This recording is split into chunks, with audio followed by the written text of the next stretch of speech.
Yeah, let's get started. So if you're on the line, please hang on because we want to get started on the subject for today, and you don't necessarily have to talk about that. Okay. Today I brought a model that I made that is meant to demonstrate particular fallacies.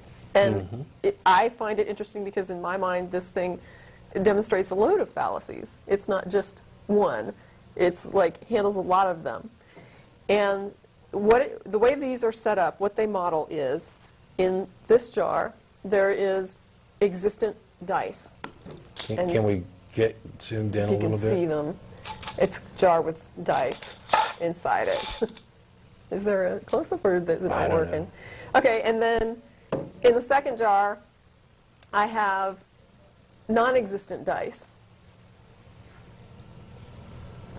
And in the final jar, I have Transcendent Supernatural dice. And for the sake of the first, I guess, game or experiment or a demonstration, we're going to accept that the supernatural transcendent dice, in fact, are existent.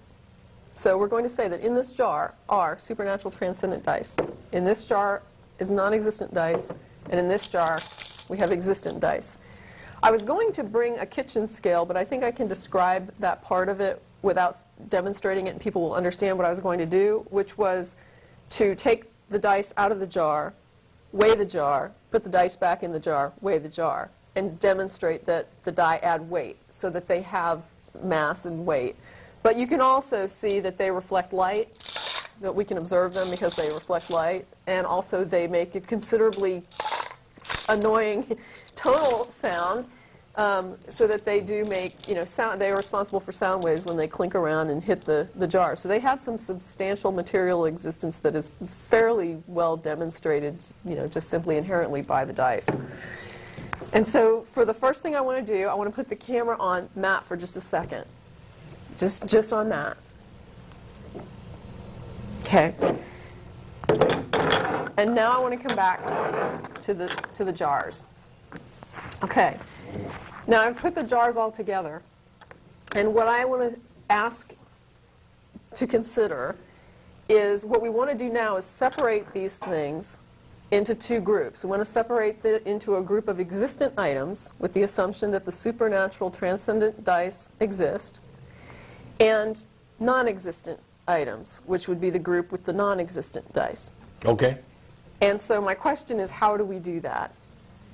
We guess. I'm going to guess that those are the ones that don't exist. Well, how do we know if you're right? You could just take it on faith. In other words, we have no criteria with which to determine whether or not Matt chose the right jar, whether or not he pulled the non-existent dice out, or whether he actually pulled the existent transcendent and supernatural dice out. We can't test it because the supernatural dice have the exact same attributes as the non-existent dice. There is no difference between the two.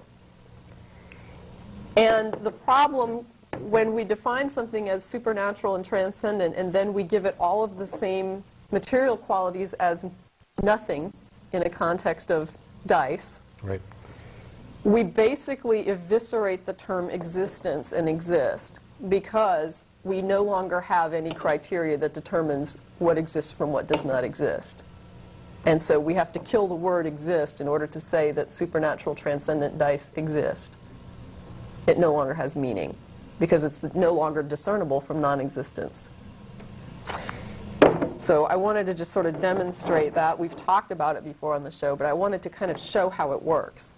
Yeah, and oddly enough, if I'd have grabbed this one and said, this is the one that doesn't exist, that would have just been stupid. Right. And this isn't a matter of just being able to see it. Right. And as you mentioned, there's you can weight. hear it, you It can doesn't weigh matter. it, Whatever you can... characteristics Right. you give to right. something that which exists in reality. I mean, right. that's what we're talking about is within the construct of reality. What is real?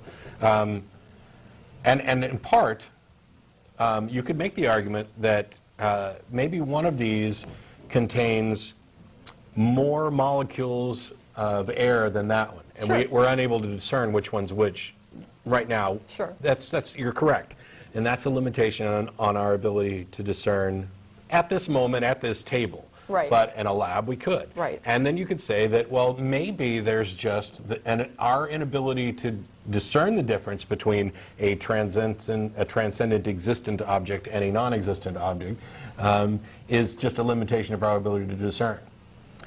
Maybe it is. Yeah, fine. We still need criteria for existence. Yeah. So if that is, The point, though, is that if it's beyond our ability to discern, Right. you can't make any statement about which one is. Existence so you can't, it exists, you just can't tell it. Existence is whatever is materially manifest, Yeah. and what is not is considered non-existent until such time as it demonstrates a material manifestation. It is possible that there are supernatural die in this jar. Yeah. But what I'm saying is, if we can't tell them apart from non-die, Yeah. And what is the difference between nothing and the something that is the same as nothing? Yeah, and I'm trying to avoid getting hung up on the visible or the tactile or anything else like Right. that. The analogy here, if we remove these, Right. and we just have these two, and one of them has transcendent existent dice, and the other one has nothing, there's no dice, non-existent dice. What's happening when you talk to people who believe in a God or who believe in the supernatural, they're saying, this is the one that has the transcendent dice in it, and I can tell. And I'm sorry that you can't tell, but I know that this is the one. And, okay, how do you know? You can get all kinds of different answers. Right, and we're gonna These talk about dice that. have revealed themselves to me. Right. Really? Then do it again.